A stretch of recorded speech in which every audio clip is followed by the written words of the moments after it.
Hello दोस्तों, आज अपने एजुकेशनल यूट्यूब चैनल में आपका हार्दिक स्वागत है। आज मैं आपको बताने वाली हूँ मौलिक अधिकारों के बारे में, फंडामेंटल राइट्स। हमारे संविधान में नागरिकों को मूल रूप से 7 मौलिक अधिकार दिए गए थे, जिसमें वर्तमान में 6 मौलिक अधिकार है, जिसको जो हमारा 7वां मूल अधिकार था, संपत्ति का अधिकार, उसे हटा दिया गया, क्योंकि यह अधिकार था वो लोगों को अमीर और गरीब के बीच में खाई को बढ़ावा देता, इसलिए इसे कानूनी अधिकार का दर्जा दिया गया। मूल रूप से हमारे संविधान में नागरिकों को 6 मूल अधिकार दिए गए हैं, जिसमें अनुच्छेद 12 से लेकर अनुच्छेद 35 तक मूल अधिकारों का वर्णन किया गया है। हमारे संविधान में अनुच्छेद 12 में राज्य शब्द को परिभाषित किया गया है। वह अनुच्छेद 13 में मूल अधिकारों को के विधि से संबंधित कुछ प्रावधान दिए गए हैं। इस तरह से हमारा पहला मूल अधिकार है समानता का अधिकार, जो है अनुच्छेद 14 से लगा करके 18 तक, अनुच्छेद 14 से लगाकर 18 तक समानता का अधिकार है, जिसमें अनुच्छेद 14 में भारतीय संविधान में प्रत्येक नागरिकों को कानून के समक्ष समानता का अधिकार है। अनुच्छेद 14 कहता है कि आम नागरिकों के लिए जो कानून बने हैं वही कानून वीआईपी लोगों के लिए भी है, राजनेताओं के लिए भी है, सभी के लिए समान कानून की व्यवस्था करता है। हमारा संविधान सभी नागरिकों के लिए, अमीर गरीब सभी के लिए समान कानून की व्यवस्था करता है। यह कहता है अनुच्छेद 14, जो कि समानता के अधिकार के अंतर्गत आता है। अनुच्छेद 15 है धर्म, मूल वंश, जाति, लिंग या जन्म स्थान के आधार पर विभेद का प्रतिषेध। धर्म, मूल वंश, जाति, लिंग या जन्म स्थान के आधार पर विभेद का प्रतिषेध। इस 5 प्रकार की जो हमारी विशेषताएं बताई गई है, उनके आधार पर कोई भी नागरिक किसी भी नागरिक के साथ भेदभाव नहीं कर सकता। किसी भी धर्म को मानने वाला हो, किसी भी मूल वंश का हो, किसी भी जाति का हो, कोई भी लिंग हो या किसी भी स्थान से उसका जन्म हुआ हो, उसके आधार पर उसके साथ में किसी भी प्रकार का भेदभाव नहीं किया जा सकता। अनुच्छेद 16 है लोक नियोजन के विषय में अवसरों की समानता।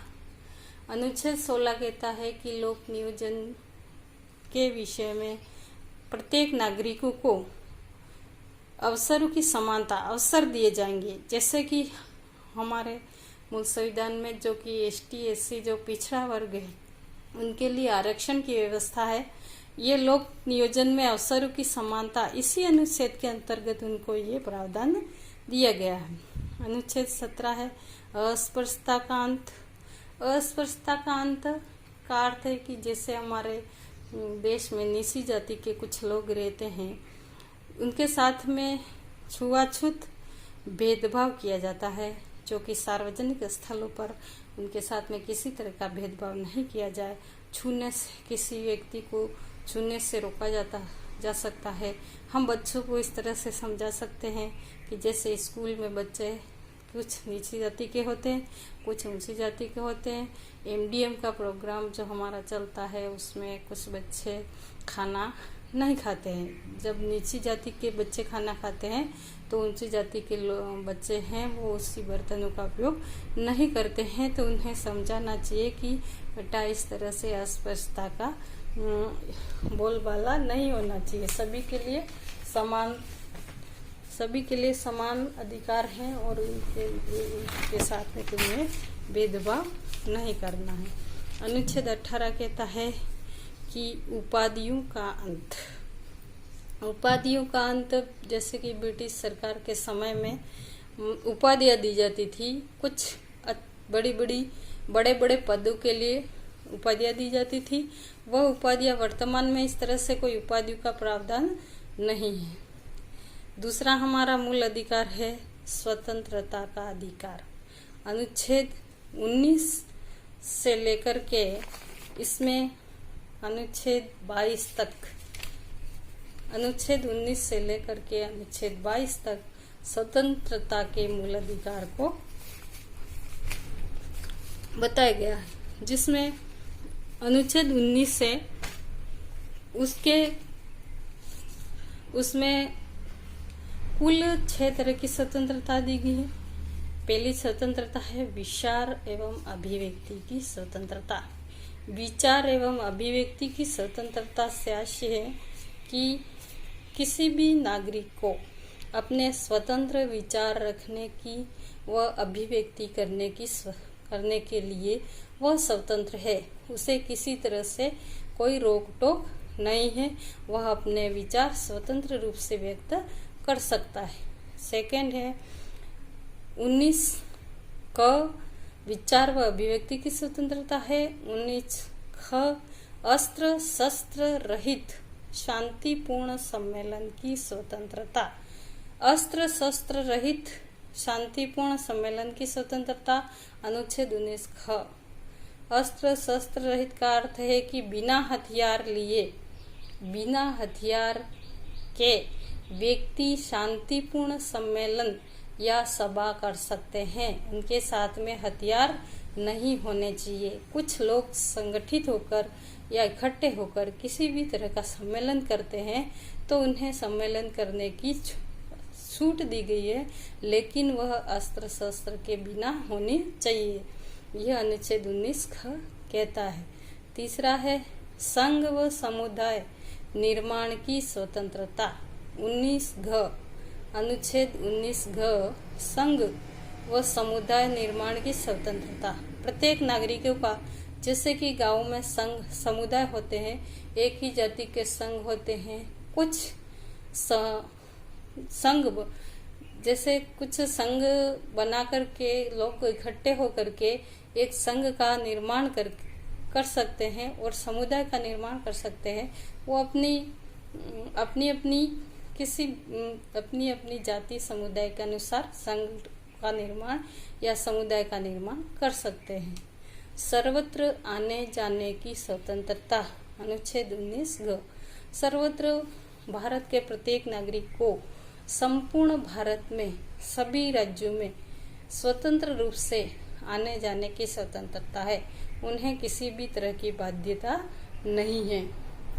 उनके पास में उनको एक राज्य से दूसरे राज्य में जाने के लिए किसी भी तरह की अनुमति नहीं लेनी पड़ती है। वह भारत का नागरिक है। तब पांचवा जो हमारा स्वतंत्रता के अधिकार के अंतर्गत अनुच्छेद 19 अंग है, उसमें निवास की स्वतंत्रता है।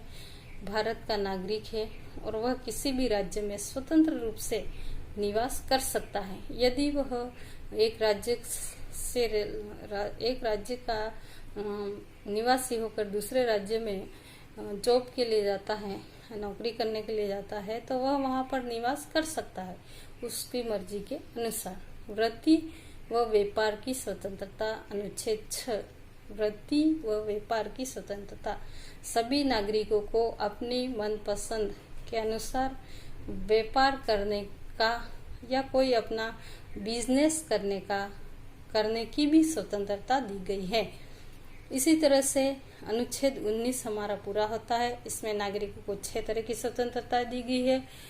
दूसरा अनुच्छेद है अनुच्छेद 20। अनुच्छेद 20 के अंतर्गत अपराधों के लिए दोष सिद्धि के विषय में संरक्षण। अपराधों के लिए दोष सिद्धि के विषय में संरक्षण अनुच्छेद 20 कहता है कि नागरिक, जिसमें यह स्पष्ट किया गया है कि व्यक्ति को उस समय तक अपराधी नहीं ठहराया जा सकता जब तक उसने अपराध के समय लागू किसी कानून का उल्लंघन न किया हो। किसी व्यक्ति को जबरन किसी भी तरह के अपराध के लिए दोषी नहीं ठहराया जा सकता जब उसने अपराध किया हो, उस समय लागू किसी कानून का उल्लंघन उसने नहीं किया हो। किसी व्यक्ति को एक अपराध के लिए एक बार से अधिक दंडित नहीं किया जा सकता। ये भी स्वतंत्रता के अधिकार के अंतर्गत आता है कि एक व्यक्ति ने एक अपराध किया है तो उसको एक ही बार सजा मिलेगी, उसको दूसरी बार या तीसरी बार सजा नहीं मिल सकती। किसी व्यक्ति को अपराध करने के समय निर्धारित सजा से अधिक सजा भी नहीं दी जा सकती। यदि किसी व्यक्ति ने आज अपराध किया है और आज के अपराध के समय जो नियम, उस अपराध के लिए जो सजा का नियम बनाया गया है उसके अंतर्गत उसको उसी धारा के अंतर्गत सजा मिलेगी। उसके बाद में जो धारा बनती है, नया कानून यदि बनता है तो वह उस पर लागू नहीं होगा। उस तरह से अनुच्छेद 20 अपराधों के लिए दोष सिद्धि के विषय में संरक्षण करता है। अनुच्छेद 21 जीवन व व्यक्तिगत स्वतंत्रता का संरक्षण।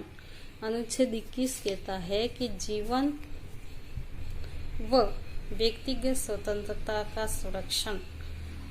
अनुच्छेद 21 एक ऐसा अधिकार है जो कि व्यक्ति के मतलब उसके रोजमर्रा उसके प्राण व दैहिक स्वतंत्रता का अधिकार भी कहा जाता है। उसको जीवन जीने का अधिकार है। इस अधिकार को नैतिक अधिकार भी कहा जाता है, क्योंकि यह स्वतंत्रता के अधिकार के अंतर्गत उसको आपातकाल के समय भी यह ऐसा कैसा रहता है, सारे अधिकार स्थगित कर दिए जाते हैं, लेकिन प्राण व दैहिक स्वतंत्रता का अधिकार को स्थगित नहीं किया जा सकता। इसी तरह से अनुच्छेद इसमें एक कुछ पॉइंट्स दिए गए हैं। बंदी प्रत्यक्षीकरण में संरक्षण। ये स्वतंत्रता के अधिकार के अंतर्गत व्यक्ति को कुछ अधिकार इस तरह से दिए गए हैं कि किसी व्यक्ति को बंदी बनाया जाता है तो उसे यह जानने का अधिकार है कि उसको किस अपराध के लिए बंदी बनाया गया है। 24 घंटे के अंदर उसको न्यायालय के समक्ष पेश करने का भी सरकार का कर्तव्य है। यदि उससे 24 घंटे के अंदर न्यायालय के समक्ष पेश नहीं किया जाता है तो वह अब न्यायालय में शरण ले सकता है कि ये मेरे इस अधिकार का उल्लंघन किया गया है। इस तरह से स्वतंत्रता के अधिकार हमारा 19, 20, 21 और 22 जो अनुच्छेद 19 से 22 तक था वो खत्म हुआ। अब उसके बाद में हमारा तीसरा मूल अधिकार है, वो है शोषण के विरुद्ध अधिकार। शोषण के विरुद्ध अधिकार अनुच्छेद 23 व अनुच्छेद 24 के अंतर्गत इसका प्रावधान किया गया है। अनुच्छेद 23 कहता है कि मानव के क्रय विक्रय व बेगार पर रोक। मानव के क्रय विक्रय व बेगार पर रोक। जैसे कि बड़े बड़े शहरों में लोगों का क्रय विक्रय, वस्तु का खरीदना और बेचने का काम किया जाता है। उस तरह से जैसे महिलाओं को वेश्यावृत्ति के लिए भेज दिया जाता है तो यह मानव का क्रय विक्रय के अंतर्गत आता है। किसी व्यक्ति को बिना मजदूरी दिए काम करवाना ये बेगार प्रथा के अंतर्गत आता है। तो हमारे संविधान में इसके लिए ऐसी कुप्रवृत्तियों को रोकने के लिए भी एक अधिकार दिया गया है जिसका नाम है शोषण के विरुद्ध अधिकार। शोषण के विरुद्ध अधिकार के अंतर्गत अनुच्छेद 23 कहता है कि मानव के क्रय विक्रय व बेगार पर रोक लगाई जा सकती है। यदि इस तरह का काम कोई व्यक्ति किसी व्यक्ति को जबरन बिना मजदूरी दिए करवाता है तो वह न्यायालय की शरण ले सकता है। अनुच्छेद 24 कहता है बाल श्रम का निषेध। बाल श्रम का निषेध के अंतर्गत बालकों को जोखिम भरे कार्यों में नहीं लगाया जा सकता। यह भी हमारा संविधान बालकों को बालकों के बचपन की रक्षा के लिए बालकों को जोखिम भरे कार्यों में नहीं लगाया जा सकता। यदि किसी बालक से बाल श्रम करवाया जाता है तो वह न्यायालय के अंदर न्यायालय की शरण ले सकता है और अनुच्छेद 24 के अंतर्गत रिट दायर कर सकता है। यह है हमारा शोषण के विरुद्ध अधिकार। इसके अंतर्गत 2 प्रकार के अनुच्छेद है, अनुच्छेद 23 और अनुच्छेद 24। अनुच्छेद 23 से मानव का क्रय विक्रय व बेगार प्रथा को रोकना और अनुच्छेद 24 से बाल श्रम को रोकना। अब है हमारा मूल अधिकार चौथा, धार्मिक स्वतंत्रता का अधिकार। यह अनुच्छेद 25 से 28 तक है। इसमें 4 तरह की स्वतंत्रता दी गई है। धार्मिक स्वतंत्रता का अधिकार, धर्म को मानने की स्वतंत्रता। भारत एक धर्मनिरपेक्ष राज्य है। यहाँ पर सभी धर्मों के लोग अपनी अपनी स्वतंत्रता के अनुसार अपने अपने रीति रिवाजों के अनुसार धर्म को मानते हैं। उन्हें किसी भी धर्म को जबरन मानने के लिए बाध्यता नहीं की गई है, इसलिए भारत को धर्मनिरपेक्ष राज्य कहा गया है। अनुच्छेद 25 कहता है कि अंतःकरण की स्वतंत्रता। अंतःकरण की स्वतंत्रता के अंतर्गत भारत का नागरिक है वो उसे किसी भी धर्म को मनवाने के लिए बाधित नहीं किया जा सकता। अनुच्छेद 26 धार्मिक मामलों का प्रबंधन करने की स्वतंत्रता। धार्मिक मामलों का प्रबंधन करने मतलब अब सभी धर्म अपने अपने रीति रिवाजों के अनुसार सभी जातियों के लोग अपने अपने धर्म को मानते हैं। उन्हें अपने धार्मिक मामलों में किसी भी तरह का कोई प्रबंध करना है, कोई उसका प्रचार प्रसार करना है तो वह बिना बाधित हुए कर सकते हैं। यह अनुच्छेद 26 से अनुच्छेद 27 को निरसित किया गया है। अनुच्छेद 28 है वो राजकीय संस्थाओं में धार्मिक शिक्षण पर रोक। यह अनुच्छेद 28 कहता है कि जितनी भी हमारे गवर्नमेंट स्कूलें हैं या सरकारी विद्यालय कह सकते हैं उसमें धार्मिक शिक्षा नहीं दी जाएगी। यदि किसी कोई धार्मिक संस्था कोई समुदाय अपने धर्म के अनुसार ईसाई धर्म हो या मुस्लिम धर्म हो अपने समुदाय के स्कूल खोलता है और वहाँ पर धर्म की शिक्षा देता है, वह अनुच्छेद 26 के अंतर्गत आता है। और लेकिन अनुच्छेद 28 के अंतर्गत राजकीय विद्यालयों में धार्मिक शिक्षा नहीं दी जाएगी। अब ये हुआ धार्मिक स्वतंत्रता का अधिकार। अब है 5वां हमारा मूल अधिकार है संस्कृति व शिक्षा संबंधी अधिकार।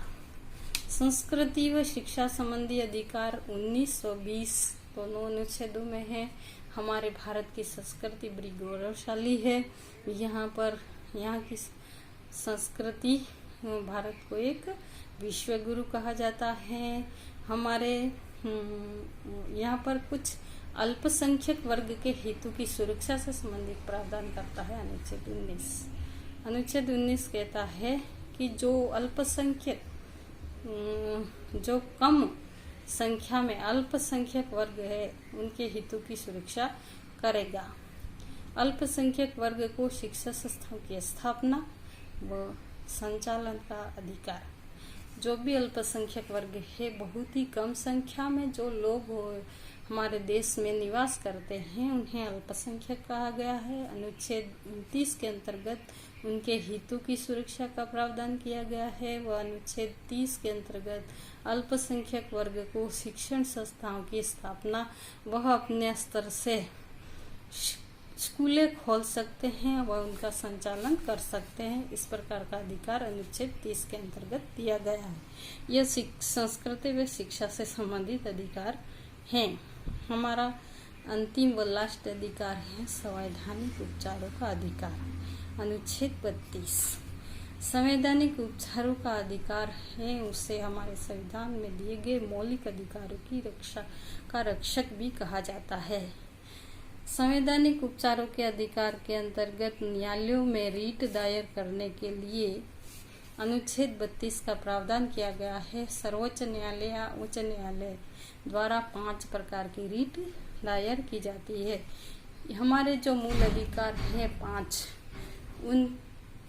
उनको अगर यदि किसी तरह से उनका पालन नहीं किया जाता है सरकार द्वारा और उनका उल्लंघन किया जाता है, तब संवैधानिक उपचारों के माध्यम से, संवैधानिक उपचारों के अधिकार के माध्यम से, अनुच्छेद 32 के माध्यम से हम उच्च न्यायालय की शरण ले सकते हैं, या उच्च न्यायालय में हमारा मामला नहीं सुलझता है तो हम सर्वोच्च न्यायालय में भी जा सकते हैं। इसके अंतर्गत हम 5 प्रकार की रीट दायर कर सकते हैं: बंदी प्रत्यक्षीकरण लेख, परमादेश, प्रतिषेध, उत्प्रेषण लेख, अधिकार परीक्षा।